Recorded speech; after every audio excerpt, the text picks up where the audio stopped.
Guys welcome to Cric Chat with Venkatesh. మనం నిన్న మొన్నటి దాకా మన హైదరాబాద్ కా దామాద్ అని పిలుచుకునే షోయబ్ మలిక్ పాకిస్తాన్ క్రికెటర్ ఇప్పుడు రెండు కారణాల వల్ల వార్తల్లోకి ఎక్కాడు. ఒకటి of course his divorce with our Sania మిర్జాతో విడాకులు తీసుకుని వేరే పెళ్లి చేసుకోవడం. అయితే అతను మూడో పెళ్లి చేసుకోవడం కంటే కూడా రీసెంట్గా బంగ్లాదేశ్ ప్రీమియర్ లీగ్లో ఒక మ్యాచ్లో అతను ఒకే ఓవర్లో 3 నో బాల్స్ వేయడం, దాని విషయం పెద్ద కాంట్రవర్సీ అయింది. అంతేకాకుండా అతని మీద ఫిక్సింగ్ డౌట్స్ కూడా క్రియేట్ అయ్యాయి.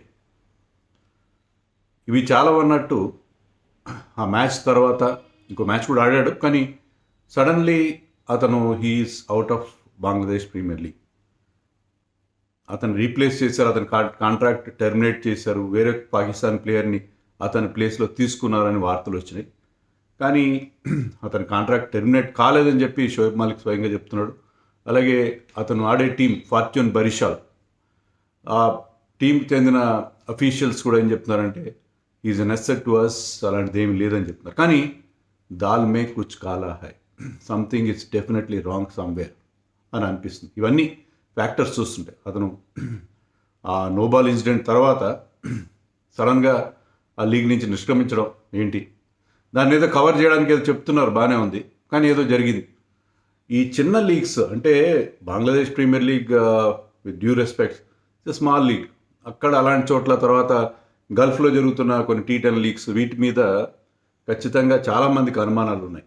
సో ఐసీసీ వీటి విషయంలో చాలా దృష్టి సారించాలి, వీళ్ళ విషయంలో ఎలాంటి డ్యామేజ్ జరగకుండా జాగ్రత్త పడాలి ముందు నుంచి. ఇలాంటివన్నీ కూడా వార్నింగ్ సైన్స్ అని నాకు అనిపిస్తుంది.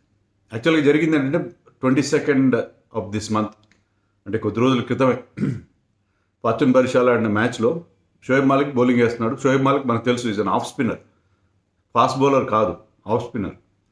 ఫాస్ట్ బౌలర్ ఒక ఓవర్లో 3 నో బాల్స్ వేయడం జరుగుతుంది, ఎందుకంటే వాళ్ళు లాంగ్ రన్అప్ తీసుకుంటారు, వేస్తారు. కానీ బీయింగ్ అన్ ఆఫ్ స్పిన్నర్ 4 బాల్స్లో 3 నో బాల్స్ వేశాడు. ఆ ఓవర్లో 18 రన్స్ ఇచ్చాడు, చాలా ఎక్స్పెన్సివ్ ఓవర్. సో అది చాలా డౌట్స్ క్రియేట్ అయింది. ఇమీడియట్గా సోషల్ మీడియా యాక్టివ్ అయిపోయింది. ఆ తర్వాత రోజు కూడా మరొక మ్యాచ్ ఆడాడు అతను అదే టీంకి.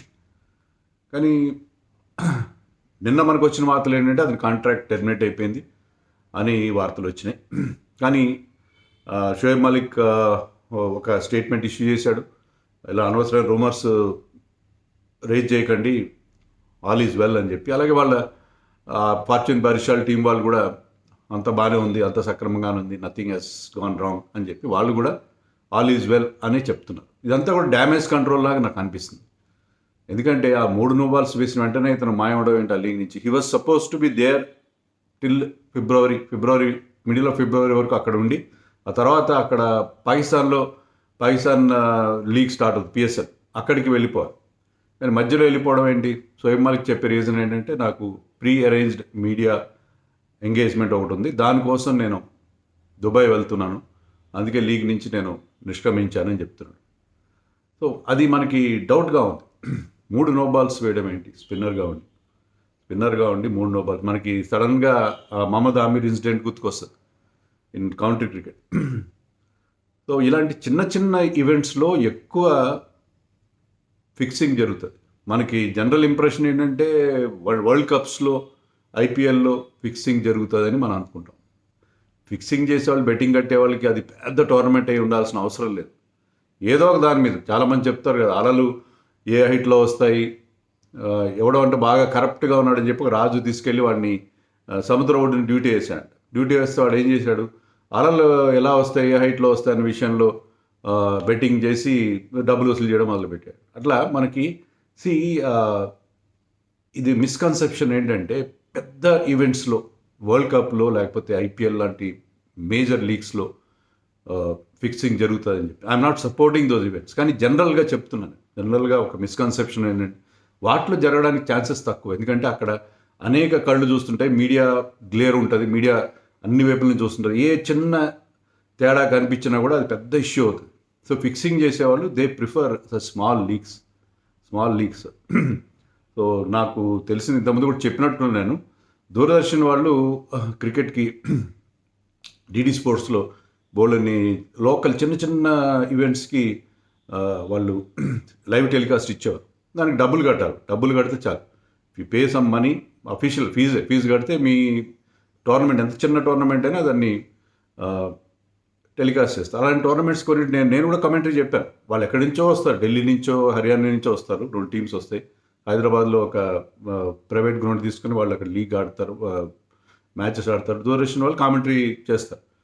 సో అలాంటి లీగ్స్లో చాలా బెట్టింగ్ జరుగుతుందని చెప్పి తర్వాత మనకి వెల్లడైంది. So Doordarshan stop doing Delhi sports stop doing commentary for such cricket matches. So చిన్న మ్యాచ్లు, చిన్న టోర్నమెంట్లు ఎక్కువ టార్గెట్ అవుతాయి, నాట్ దోస్ బిగ్ ఈవెంట్స్.